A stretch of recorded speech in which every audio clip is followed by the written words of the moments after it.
বুবাই, রিয়া, তুমি কাজের লোকটাকে দেখেছো? কত কাজ পড়ে আছে, কখন থেকে খুঁজছি। কাজের লোক? আমি কি করে বলবো? দেখো উপরে কোথাও, নিচে গিয়ে দেখো। সানডেতেও তুমি একটু রেস্ট করতে দিবে না? সত্যি একটু রেস্ট করতে দাও, যাও। আচ্ছা ঠিক আছে, 1 মিনিট। ওর জুতো তো এখানে। জুতো? আমি আমি কি করে বলবো জুতো এখানে কি করছে? হয়তো ঝাড়পাত দিতে এসেছিল, রেখে গেছে। তুমি যাও, ডিস্টার্ব করো না। আচ্ছা। ম্যাডাম, স্যার আপনাকে মিথ্যা কথা বলেছে। আপনি রুমে যান, গেলেই দেখতে পাবেন মেয়েটা ওখানেই আছে। রাজু, তুই কি পাগল হয়ে গেছিস নাকি?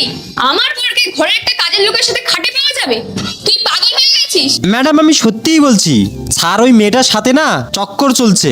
আপনি ভিতরে যান, গেলেই বুঝতে পারবেন। দুইটি ছবির মাঝখান থেকে কোনো ছবি যদি পছন্দ হয়, লাইক এবং সাবস্ক্রাইব করে দাও। আর তুমি কোন দেশ থেকে দেখছো, লাইক এবং সাবস্ক্রাইব করে কমেন্টে বলে যাও, দেখি কোন দেশ থেকে আমার ভিডিও দেখে সবাই। আজকে দেখবো মাকে কে কে ভালোবাসে। মাকে ভালোবাসলে লাইক এবং সাবস্ক্রাইব করে কমেন্টে বলে যাও, আমি মাকে অনেক ভালোবাসি। দেখবো কে কে ভালোবাসে।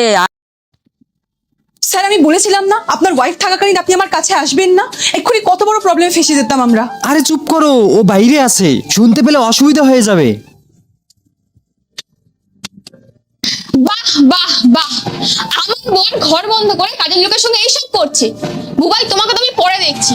আর তুই এই ঘরে কি করছিস? রিয়া, তুমি তুমি এখানে?